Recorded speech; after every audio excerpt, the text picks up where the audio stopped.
Joining me now is author Haynes Johnson. His latest book is The Best of Times, America in the Clinton Years. I'm pleased to have him here. It is a relevant book at this time because people on this program have said that September 11th marked in a real way the end of the 90s for all that it was, the exuberance, the stock market, the sense of so much the culture had produced during that time, as well as sort of unparalleled economic growth. Somehow September 11th marked the end of that. Do you share that feeling? Absolutely, Charlie. It marked a new America, a new world. Everything about it has changed. It was a historic exclamation point at the end of one of the most extraordinary periods. Much like the stock market crash ended the exuberance of the 20s and led into the new world of Depression and World War II. And you can't draw analogies from the past to present, but clearly what we went through in the 90s, all that falsity and illusion, bursting bubbles and the dot-com billionaires. We'd repealed history and all the things we allowed ourselves to be diverted by and deluded by and entertained by suddenly absolutely crashed. And we are now, for you and me and the rest of us and anybody that's alive, are going to be feeling ourselves in a different world. Are you optimistic that somehow coming out of this new opportunity, this terrible tragedy, there will be a chance to build a genuinely better world? Charlie, I'm an optimist. My life has taught me what I've seen. You've seen too much history. I've seen a lot of history. I've seen a lot of tragedy, a lot of wars and assassinations and horror. I've also seen the country not break. I've seen us survive all kinds of calamities, and I've seen us make progress and extend liberties and so forth. And I know that this people, my country, your country, our country, has the kind of talents within it if we can be summoned to a moment when we say, this is what we have to face now as a realistic. It's an awakening for the people of what's important. The idea of, we thought that public service wasn't important in the 90s. You didn't need the government. It didn't matter who was the president. You had your own dot-com bubble and it was going like this, and glistening and shimmering in the skylight and so forth, and it couldn't end. Cornucopia, you know, and so we don't need all those things. Now we know government is firemen, it's policemen, it's nurses, it's public school teachers, people who can help us understand the Islamic world and Taliban and fundamental terror. And it's not that to link all them together, but we should even speak the languages. We ought to know each other. That's the test. And I think we're up to it, but it's going to be very tricky. Before I go back to the 90s, in a sense, you, in a sense, suggest here that terrorism was the what?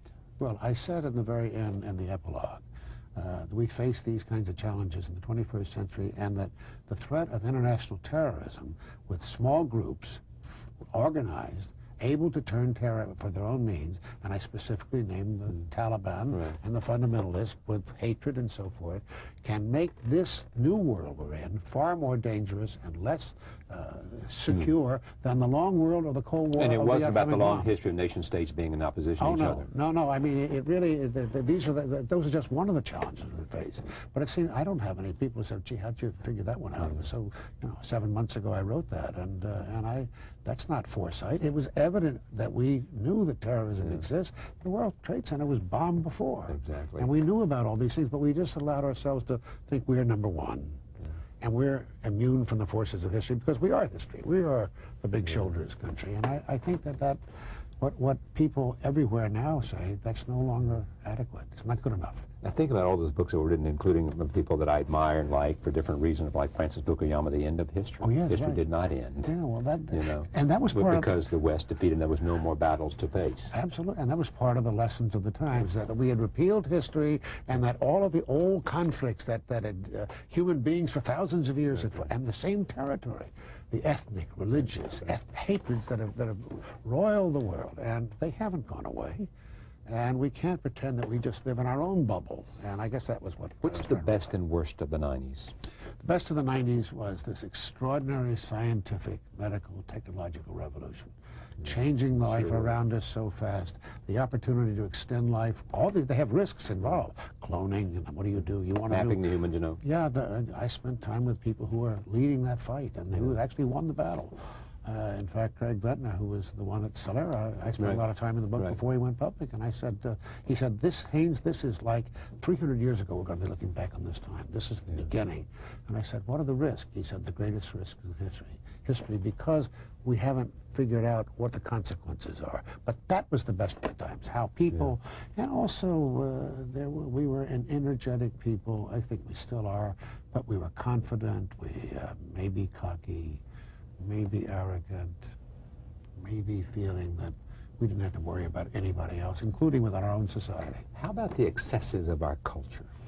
Well, I spent a lot of time writing about the television cameras and all the talk. Our music, our television, everything, our movies, everything our clothes, about it, and it's all instantaneous, and it's all now. There's no perspective about yesterday or tomorrow, and we live in a time in which we have seen spectacle become king. And we like spectacles. We all like gossip and scandal and titillation. I understand that. I'm not naive, but or even immune. Or immune from it. Absolutely. Hey, I tune in. Yeah, absolutely.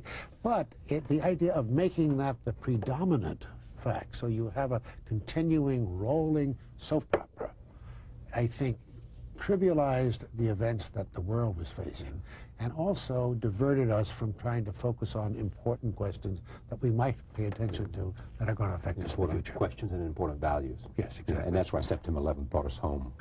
Absolutely. So powerfully. And more powerfully than any moment in my lifetime. Did Bill Clinton, was he the icon of the 90s? Was he reflective of the 90s? Did he create what? He didn't create it. He certainly reflected it. And he is our first baby boomer president, first born after World War II, first to oppose the war, part of the cultural wars in the country, charming, energetic, smart as he can be. His worst enemies come away bowled over. You know Bill Clinton. You talk to him, it's just incredible. But he's also filled with self-indulgent weaknesses, a belief you can do everything and you can't set a complete focus. He didn't create the problems we had, but I think the self-destructive poison in our politics, the politics of self-destruction, and it was across the board, Republicans and Democrats and the press, and he allowed his enemies to get him. And therefore, that second term... It was Nixon's fault, too. It was. I used the Nixon... You remember Nixon said after Watergate, I gave them the sword, and they ran me through. Exactly right. But my point is he allowed him to buy, he gave him the sword. And that's what Bill Clinton did. That's what Bill Clinton did. And I think the tragedy is... He allowed them to trivialize him, too. Absolutely. And the tragedy is that he, with all of his talents, and the country at peace, and opportunity, and prosperity, not for everybody, but prosperity, we lost time being absolutely focused and obsessed. Distracted by trivia. By all this stuff. And so that, you know, O.J., John Bonet, the Bobbitts, Monica, and then it was Chandra. All of them were and it was part of the Chandra, 90s. but it was all the time, you know, and it ended with September 11th, it was the end of the 90s, and up to that moment, it was Chandra, but the same kind of focus, and to the exclusion of other things that we're better than that. We ought to be better than that, and I think that's the challenge. You have seen a number of presidents. Tell me about this president and in terms of perception of him before September 11th and now. You're talking about W. Yes. It's changed profoundly. If you look at it, it's almost, again, this table has a line right through the middle of it. Again, this line of September 11th, and there is W over here, President George W. Bush. And before that, he was talking about things that there was small government, we're going to turn it back to the people, we don't need the government services, we're going to give you tax rebates, we're going to not spend the money, we're going to end our alliances around the world. We don't need those things. We don't need these global treaties and so forth. And he had not made an imprint, I think it's fair to say, on the country as a president. All a president has is a megaphone. You either make the mark or you don't make the mark. After September 11th, there was a period of stumbles at first. And then I think he's become a president. I don't know how it's an absolutely astonishing transformation of, so far. To watch him today, the way he walks, yes, the way he talks. That's right. I mean, he has literally, because he had to. Yeah, exactly. Rose to the occasion, and you know, and he will make mistakes, he'll make wrong decisions along the way as any president would. But he just almost pulled onto himself what it means, the presidential sense. You the watched garb- this guy today and you said, Absolutely. there's our president. Yeah, I mean, when he gave the speech to Congress, that was the toughest, I mean, for anybody. Yeah. And it was really terrific. It doesn't matter who wrote it. He made that his moment. And he became the President of the United States, in my view, that night, in everybody's mind. Yes, he was the president before, but all the thing about the election, who was he, the accidental president, was he, that's gone. Haynes Johnson, the book is called The Best of Times, America in the Clinton Years. Thank you very Thanks, much. Troy. We'll be right back. Stay with us.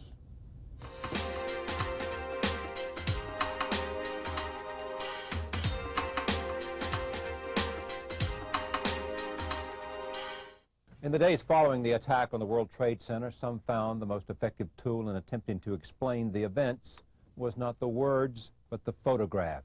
Photographers from all over New York hurried to the scene and risked their lives while capturing images of what is perhaps the most documented event in history. Joining me now are 4 photographers who chronicled the attack on the World Trade Center and its subsequent devastation on the surrounding community. Pulitzer Prize-winning photographer Richard Drew of the Associated Press, New York Daily News photographer David Handschuh, Jay Meisel, who has been photographing the Twin Towers for the last 35 years, and photographer Thomas Hopker. I am pleased to have each of them here to talk about this rather extraordinary experience of working at the same time viewing something that is so horrendous. Probably the most documented event in history, clearly. It amazed me when I finally got back to my office to see not only all the professional photographers from our staff that were there that photographed it, but all the freelancers and amateurs and everyone who had a camera came in the office wanted to sell pictures, wanted to get their work out and offering things, and it's amazing how many people photographed this. What I'd like to do to begin this, and then we'll come back to the work and we'll see lots of photographs and we got all the time we need. Tell me about that day and where you were and what you saw. My day started at, of all things, a maternity fashion show at Bryant Park. It was the beginning of Fashion Week, and it was an early morning show, and it was models that were going to be pregnant models in this show, and it was going to be an interesting sort of sideline to usual pencil-thin models. We were going to have fashion. So I'd gone early, and I'd photographed backstage with the designer and the models, and I walked out to the front of the house to get my spot at the runway, and I was talking with the cameraman who was they were going to show part of it live from one of the major news networks, and they were going to show this part of this live because they saw the interesting part of it too. And he had his earphone in his ear, and we were talking. He says, "Well, wait a minute, I'll tell you, there's been an explosion in the World Trade Center." I said, "Explosion?"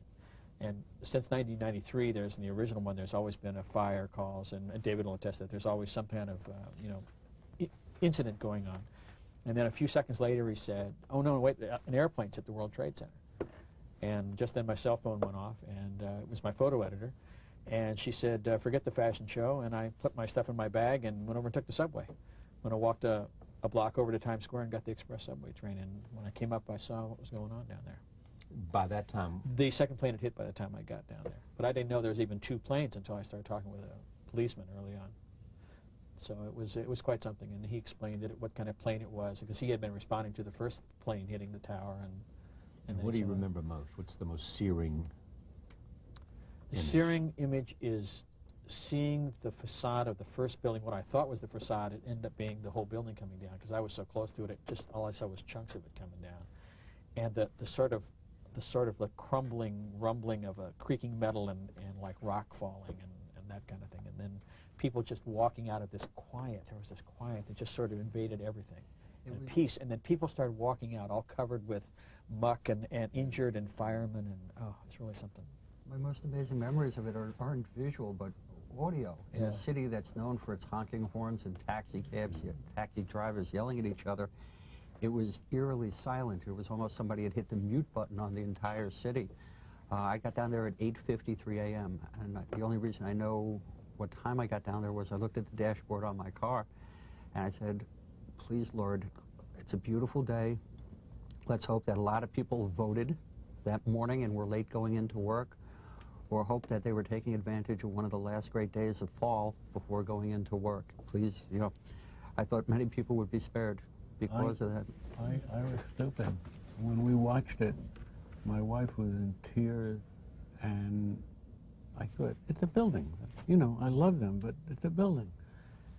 But I didn't realize, I thought people, I don't know anybody who worked there. I mean, somebody asked me if I knew somebody, and I said, no, I lost them all. I didn't know anybody. And I had assumed it's 9 o'clock. Thank God they didn't do this when everybody was there already. And I didn't realize that people came in 6 o'clock, 7 o'clock, 8 o'clock. Some worked all night. I had no consciousness of this. And what I first saw was this horrible flower that formed from the plane coming through from the south. And I was looking to the south, and I couldn't see the plane. I just suddenly saw this great, big, obscene flower. And that and the building going down. It was like watching a movie, though, to see that building. No, everybody said it was that. like you thought you were watching a movie, and it just sort of imploded and just settled right down. We've all seen buildings, you know, blown up and stuff on purpose. I can't tell you how often I wanted to just hit pause, go make some make some microwave popcorn, and come back, and Bruce Willis or Schwarzenegger would come in, and everybody would be safe. But unfortunately, it was all too terrible and all too real. You guys watched it from very close. I watched it from far. I watched it from my building, which is about 1.5 miles away. You were smart. And up on a building next to me, there's another building, and all the construction workers were over there screaming, no, no. I mean, it was a unanimity of horror that day. When I came up in the subway, I was first looked at the people. After I saw the building, I looked around the people, and people didn't know whether to leave or to get out of there. It was just people didn't know what to do. I just remember watching people. They were like holding each other, trying to make cell phone calls. They didn't know whether to leave, and it was really it was not confusion, but sort of not being able to comprehend what was going on. Yeah, I was pretty far removed from the scene. I live on the Upper East Side, and I had a phone call from a lady who works at Magnum in our agency, and she lives in Brooklyn. And she called me about 10 minutes to 9 and said, I'm looking out of my window from Brooklyn, and I see the World Trade Center is on fire. And then she said something very weird. She said, there's paper flying by my window in Williamsburg. And that comes from the burning tower. So it had already blown across the river and towards Williamsburg. And after she called me, I was so stunned I didn't really believe what she had said. And I had to switch on the TV to believe it. You know, it's a strange thing in our day and age. You have to see if it if it's not on TV, it hasn't happened. Or if it's not photographed, it hasn't happened. You have to see an image to believe it. But once I saw the image, of course I believed it. And then I was totally paralyzed for a few minutes. I didn't know what to do. I didn't react professionally. And it even flashed through my mind, it's something so horrendous it's not decent to go out and take pictures of it. So I was kind of closing in for a moment. Give me some sense of what, you know, the power of photography in this event. Well, he spoke about validation. Yeah, validation. Yeah, exactly. Well, in a way, Magnum was in a very peculiar position. We have, on Monday, September 10th, we had a photographers meeting in town. Normally, all our photographers... I'm sorry, 10th. The 10th, yes, just the Monday before the event. Right. And that is a rare occasion when so many Magnum photographers are in New York. We had a dozen people there in the office. And the next morning this happened. So immediately 10 people went out into the streets photographing it. We didn't know of each other at that point. You know, we had no communication in the beginning. But I was sure that many of my friends who lived downtown were close to the scene. So, for instance, I made a decision not to go right there because I felt this was covered already by other Magnum photographers.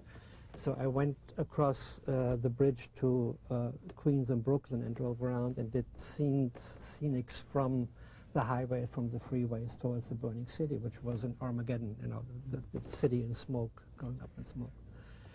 But then I called in and I found out that so many other photographers had covered it, and everybody had done a different slice of the event. Steve McCurry, for instance, he had just come back from China the night before, and he woke up to a roar in his building, and he looked out his window. He lives on Washington Square, and he looked right into the event. You know, it now becomes the cover of the book we're doing. Okay, let me mention the book only because we were there, and that's inappropriate. This is New York, September 11th, by Magnum Photographers. And It's not out yet. It's being printed as Right. we speak, and it will be out second week in This will be November. the cover, though. Yeah, that's the cover. Yeah. Do we know who took this photograph? Steve McCurry. Steve McCurry. And he's the one who just had come back from China, and he woke up to that scene. He went and rushed up to his roof, and he took the whole sequence. Yeah. And then later he walked down to the what's called Ground Zero now. You think he knew he And, got that photograph, or he only? And Well, does a photographer know he's- what? yeah, well, yes and no, but he says while he was reacting professionally, he was so overwhelmed by emotions that he wasn't sure he had really focused right. You know? Exactly. Right. Let me just make a notion here. This because we have books here. Jay, these are two books. New York, #1, which is how long has that been? That's been out about a year. About a year. And this You know, is since. that's going to be out about the same day that Yeah. Thomas's book is coming out. This is your photograph? Yeah. That's amazing. Is there one photograph? Clearly, this is, all those things that bring honor to photographers, Pulitzer Prize and whatever else might be, will probably come out of this event.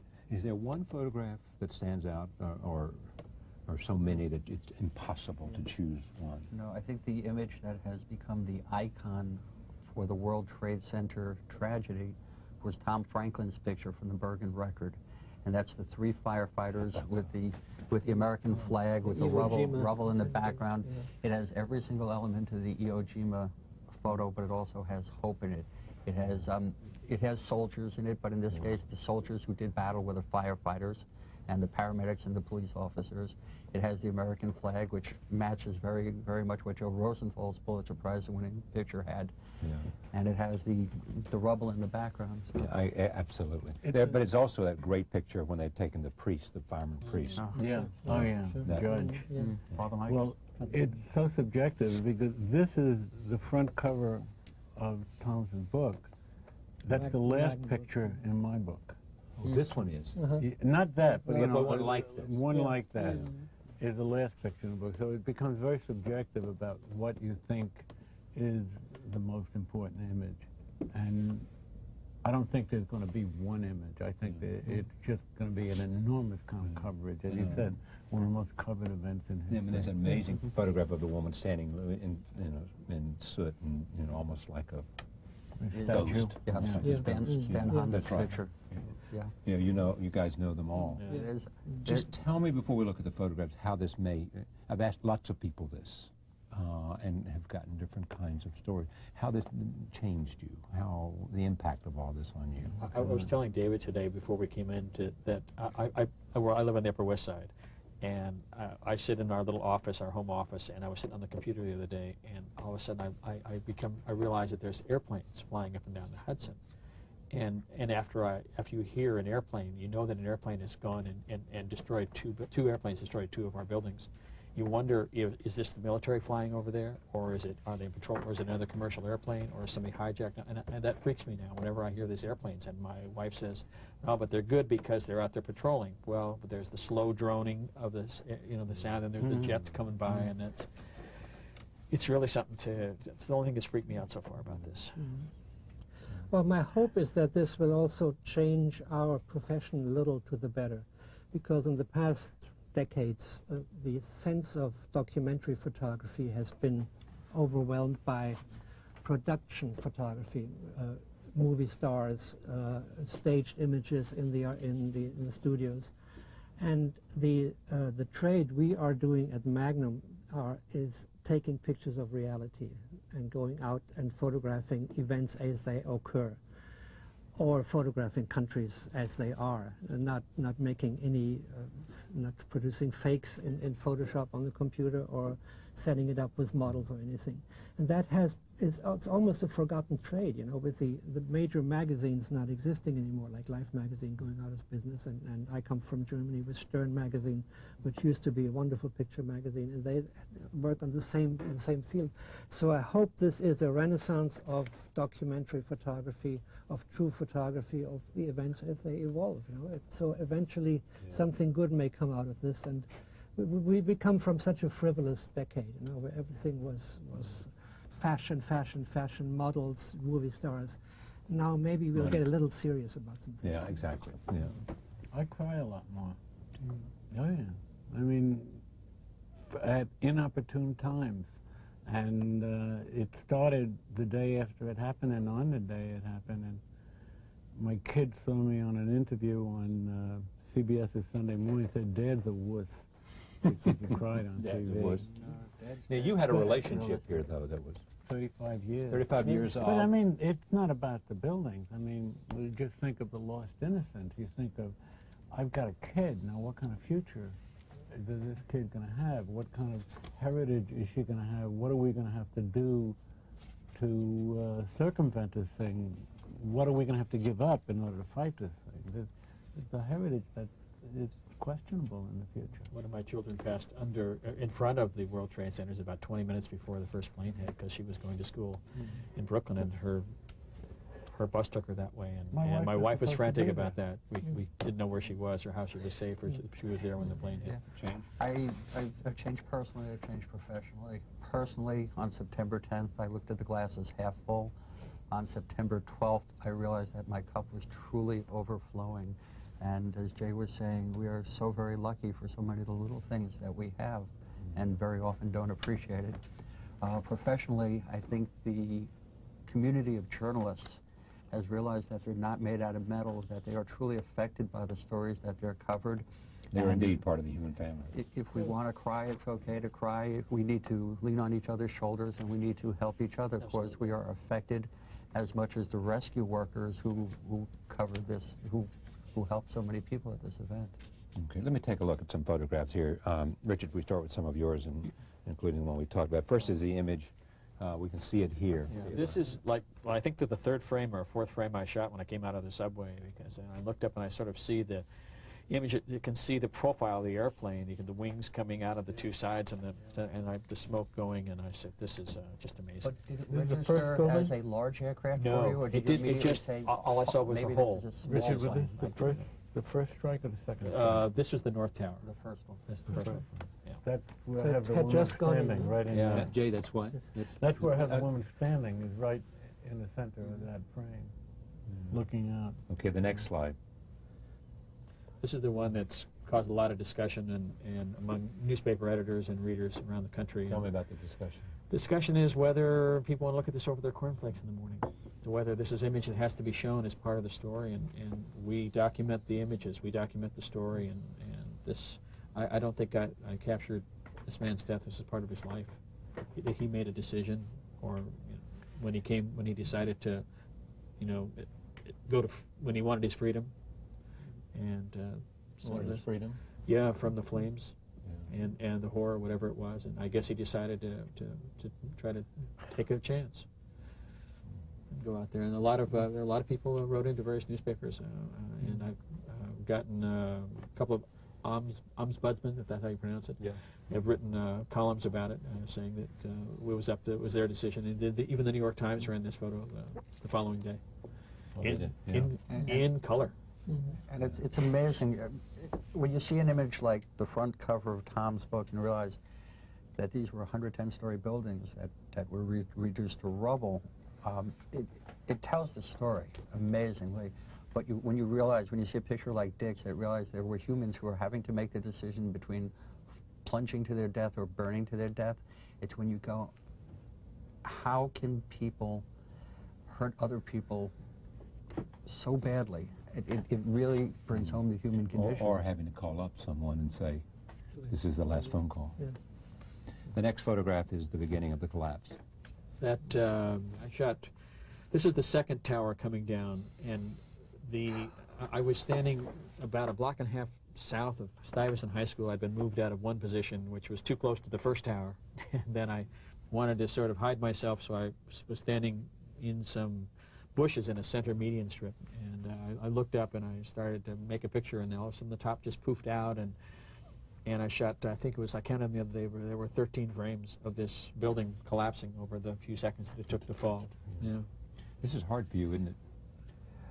I'm looking at this and can't believe that I'm Alive. still here. I was under the South Tower when it came down, And there were so many wonderful people who were in the same area that I was standing, that are no longer with us.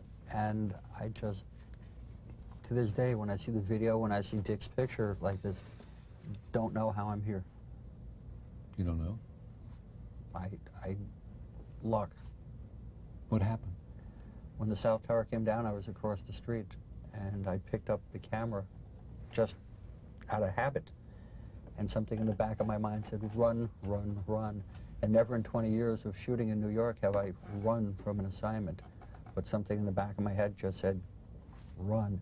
And as I hit the corner of Liberty Street, it was almost being picked up by a tornado, almost being picked up by a wave. It was like being picked up. With the black cloud. That black cloud had substance. It was like night, but it had a solid feel to it. It was like gravel, hot gravel, and just picked me up and tossed me about a block. At one second I was running, and the next second I was airborne.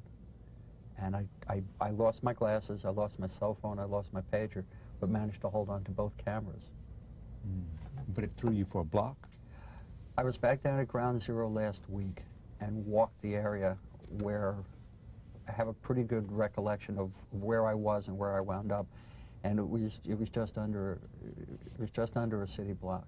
Okay. Yeah, but you also got injured. Tell them about your injury. Yeah. Well, I shattered my leg. I injured my knee. I had a few other injuries, but the injuries are inconsequential. They're physical injuries that'll be overcome, and far better alternative than some of the other options that were presented. You were trapped twice. I was rescued a bunch of times. I acquired a fleet of guardian angels during my field trip to hell. All right. Let me take a look at this is, again, more of Richard Drew's photographs, more of the collapse here. This was the facade of the first building coming down, and this was part of it's not on the screen there, but I can see it across. There's chunks of the building coming down, and the other day I was in the office, and we had sent these photos out because they're digital images, so we made some large prints of them, and someone called from the photo lab and said, do you know that there's a person hanging on to a part of the debris in your picture? And I said, what? And the photo lab technician had seen that part of in the bottom left quadrant of the picture there, of this person actually holding on to this piece of debris as it comes down. That's something I'd never seen before. Okay, the next photograph is? This is on West Street, just north of Stuyvesant High, and the fire department had set up a wash station, I guess it is. They had people were coming down, and people would just stand under the shower and get washed, and meanwhile everything is billowing up in the background, the smoke. Really something. Okay, David, these are some of your photographs. One is the fireman viewing the first plane crash. That was just after the second plane hit the South Tower. And it's incoming fire companies that are grouping and planning on the attack, how they're going to tackle the fire. I don't think anybody at that point had a clue, had an idea that these buildings were going to come down. You had some of the foremost experts on fire suppression, rescue, and building collapses there, and some of them lost their lives that morning. It never dawned on me that one or both of those buildings were going to come down. Next is image of the towers on fire. That's actually the plane slamming into the South Tower. The second plane coming into the South building. I was less than 100 yards away from the building. I was standing on West Street, and we heard this noise. Remember, I presumed Cessna, never thought large aircraft after the first one. We didn't know attack. We didn't know terrorism. We just thought horrible accident. I mean, people go up and down the Hudson Corridor all the time, learning to fly or commercial aircraft, and then heard this noise that seemed to come from everywhere, but had no idea what it was. And then the South Tower just exploded. It just blew up. And somebody said that was a plane. And it's like, I was underneath it. I was looking at the tower. I had my camera in my hand. I heard the noise. I never saw the airplane, and didn't realize that I had that picture till a neighbor brought the Daily News over the next day, and it had my byline underneath. I said, oh my God, look at that. The next one is the fireman carrying out a victim, I think. Yeah. That picture was taken shortly after I arrived. That was, understand that was way before the, way before. I think it was only, what, about 15 or 20 minutes between the first and second aircraft. Yeah. But that was taken very early on. When I first got there, an injured person was being aided on West Street. What's terrifying on those pictures is I don't know who's still with us, who died in a collapse, who survived. Next one is people running from the collapse. Once again, still before the second aircraft, people are running for their lives. Women are carrying their shoes. People are carrying, people are holding briefcases over their head to protect them. That's a block away. That's down on Liberty Street, a block away from the first airplane coming in. The amount of debris out on the streets, the cement, the glass, the papers, the body parts. There was a limousine with an airplane piece through the front of it, like a 3-foot long piece of airplane, like a spear through the hood. There was somebody's Playboy magazine open, covered with debris. It was just a bizarre coincidence. Next is this is you. Yeah, that's lying on the floor after the falling debris has shattered your leg. That's inside the deli where I was carried Who took the picture? after the first Todd collapse. Meisel. Todd Maisel, one of my fellow photographers. No relation. No relation. No relation. Is that right? But Do you another- know him? Yeah, he sent me a letter the other day. Another wonderful Maisel photographer. Yeah. But Yeah. Todd apparently saw some firefighters carrying somebody, and he didn't realize it was me, and ran after. And all of a sudden realized that it was me, continued to take pictures, but also helped save my life. After we were taken out of the delicatessen to safety after the second collapse, Todd went out and not only kept on taking pictures, but pulled many people to safety, putting the cameras down, as did many other photographers and journalists. Yeah, you saw a helping lot of that. People being helped by other people.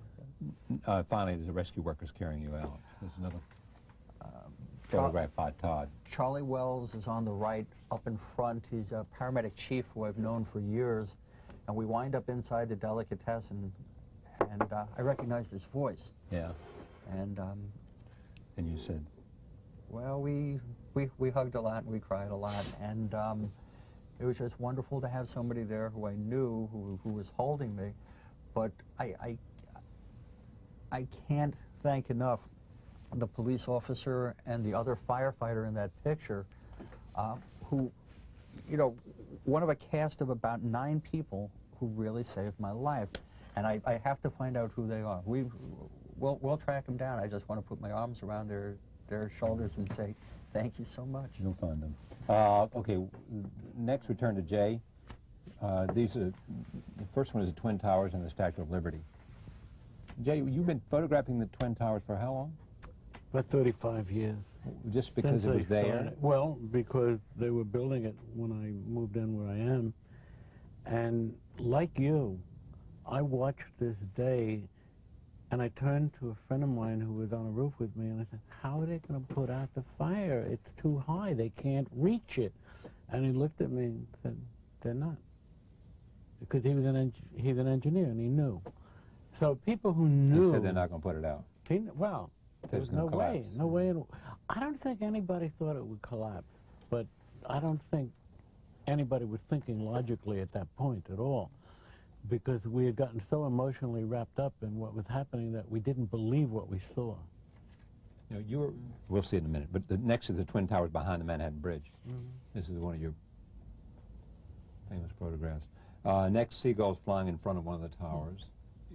Yeah, that's sort of my, at this point, it's sort of like a eulogy-like picture, I think. Next is smoke from the collapse. Yeah, if you notice, this is the last picture in my book, and it's the cover of yours, and it's because I'm doing a different thing. You do the life and death of the towers.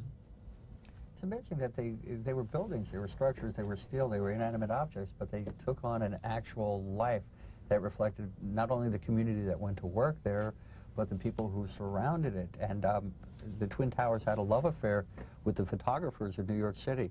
My photojournalism class at NYU, the first assignment that they had was go photograph the Twin Towers, and they would have been there Tuesday afternoon if this hadn't happened. It had happened that morning. Yeah. This is crazy when they're building it. Of course it is. Going up. Yeah, that's obviously because you chronicled. It took how long to build it?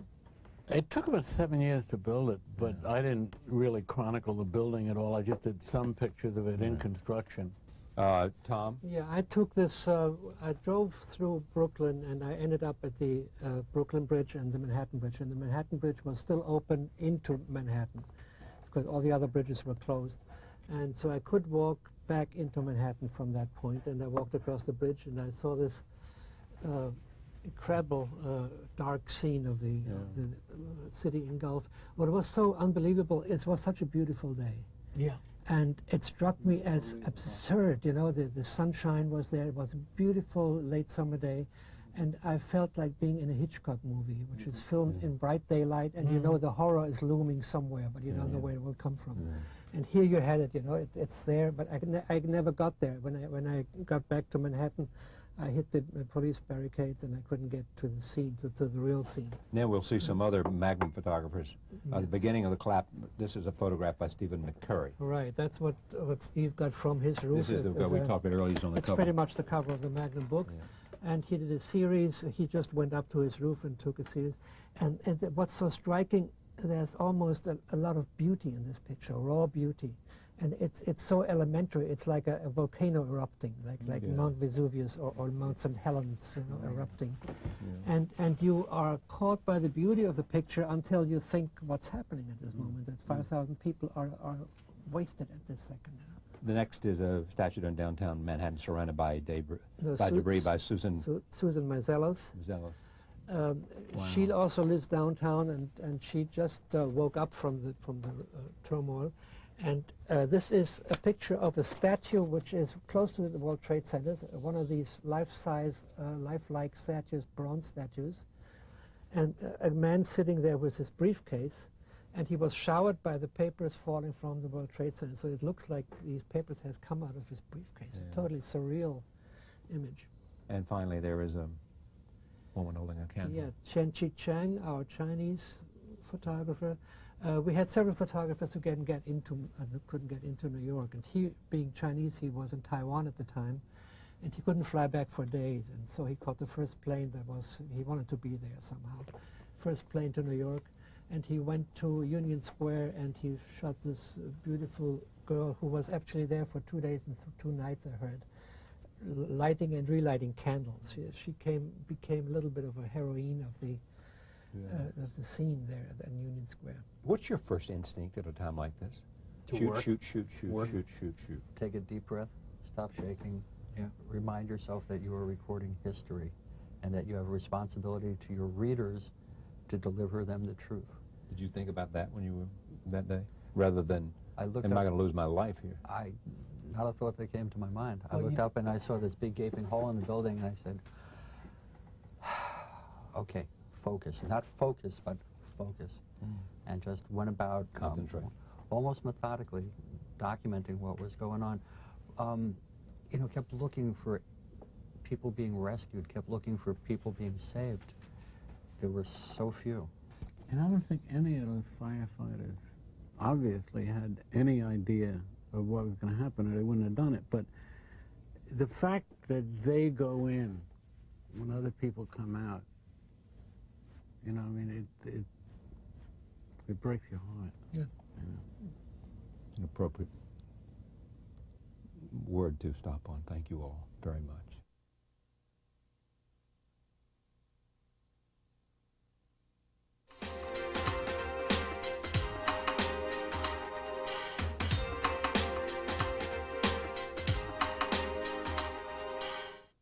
Joining me now is documentary photographer Edward Grozda. His new book of photography is called Afghanistan Diary, 1992 to 2000. His previous book was an Afghanistan Diary, and I guess it came out when? In 1990. In 1990. And that was before you covered the period of the Russian... Exactly, yeah. Covered the Mujahideen years. Talk from your heart and tell me about the place before we see the pictures. It's a fascinating country. The people are incredible, which is a reason that you develop this relationship with them and want to keep going back, because they will give you everything. The hospitality is incredible. You always have the best place to sit, the best. If there's only one egg, you're the person who gets it. So, wow. And when you look at these people, they look at you, they want you to be there. It's an amazing because they want you to tell their story, or because? Well, initially, in the Mujahideen years, they wanted you to tell their story. That was, they were smart enough to know that a Westerner would get the story out. But they also, you develop this relationship with people, and it becomes almost like family. And I always, when I photograph people, I always send pictures back. That's one of the things I did right from the beginning, from 1980 on. I would take pictures, I sent them back. When I went back in '82, I went to this press office. The guy pulled the pictures out. He'd seen them. I sent him back to the office of, actually, Gulbuddin Hikmatyar, the fundamentalist leader. His press secretary opened the drawer, had my pictures there. So when I went back and said I want to make a trip, he knew I was sort of at least, I said I would send the pictures, and I did. And I still, I have friends here from those years and in Pakistan. I always send pictures back. People, they have albums of pictures. It's a very personal relationship I have with a lot of the people. All right, let's talk about some pictures here. This is Kabul in June of 1992. Take a look at this. Right. Inside a car or a Jeep, yeah. This was, I just arrived at the airport on President Mujahideen's plane, which was actually, a rocket had hit the nose of the plane as we were landing in Kabul. As you were landing, the rocket hit the nose? Right, and no one was hurt, but it was sort of a little reminder to me that actually, although the Mujahideen had taken over, the war really wasn't over. Yeah. Or the shooting hadn't stopped. The shooting hadn't stopped, and basically this is my taxi ride to the hotel. They sort of whisked me off into a Jeep with a bunch of guys with Kalashnikovs and took me to the Intercon Hotel. All right, next one is the Mujahideen rule, June 1992. These are the Mujahideen from different tribal groups, and, the Hazara and the Pashtuns. This was in the first book, but included in the second book because of the historic interest. These were people fighting for the Jamiat Islami. That's President Rabbani's picture in the back, who's still, in fact, the president of the Northern Alliance, the recognized president. Right. And it's interesting because at that time, the different ethnic groups were fighting together. Once the war ended, it started to break down into these ethnic rivalries, and the Pashtuns were killing the Uzbeks or the Hazaras, and it became the Civil War, which started. That's what they worry about now. That's what's going on now. After the Taliban, they worried that that kind of civil war will... Right. It started right in kind of spring of '92 in Kabul. Different groups had different areas, and they would kidnap people from one group or whatever, and looting of houses, and that's what really caused the Taliban to be able to take over, with the civil war that broke out and this lawlessness that in Kabul. Next one is Kabul, 1992. Wow. It's sort of a symbolic picture.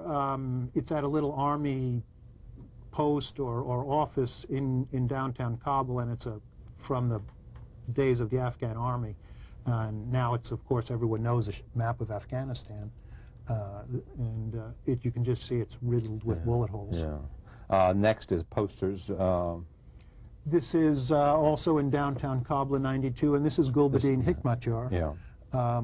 One of the real evil people in the game who really messed things up. That was 1992. 1992. The next slide is Makriyan Apartments. This is former apartments. An area of Kabul that you can see from the Civil War. In '92, the city was basically intact. Yeah. By '97, the place was totally destroyed. The next one is 1997, Taliban rule enforcement by a rubber hose. Right. What is happening here?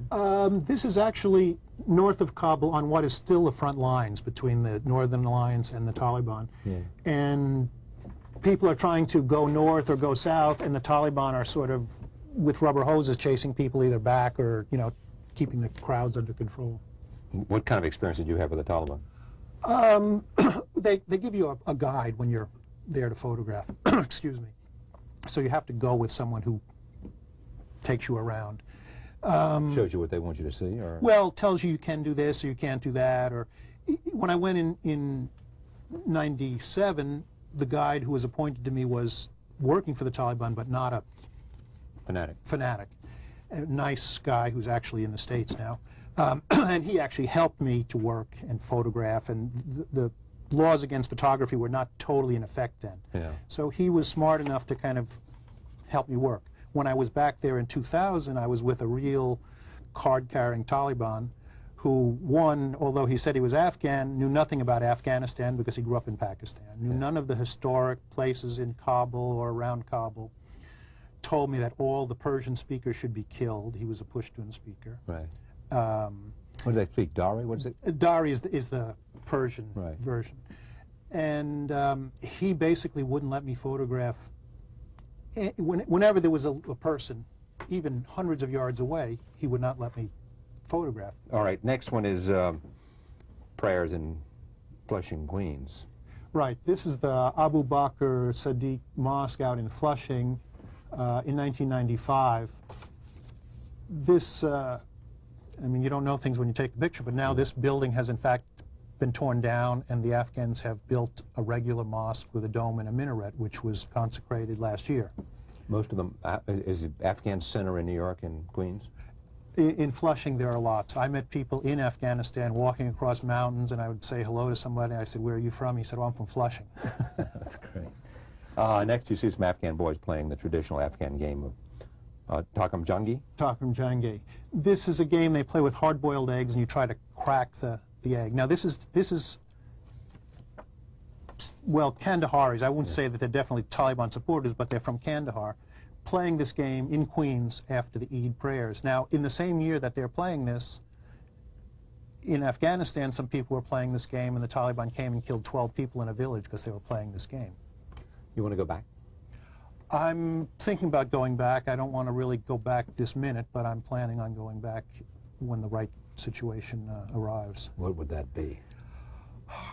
A change of government in Kabul, hopefully. And so the end of the Taliban, the end of Osama bin Laden. Right. Yeah. Kabul was destroyed. It's virtually destroyed. It was destroyed in the Civil War. There are a few neighborhoods which people inhabit, but many neighborhoods are just totally leveled. This book is called, as I said earlier, Afghanistan Diary 1992 to 2000. Edward Grozda. There is the cover photograph. Thank you very much. Thank Pleasure. you. Thank you for joining us. See you next time.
Funding for Charlie Rose is made possible by Amazon.com, your online source for everything from books, music, and toys to videos, electronics, and tools.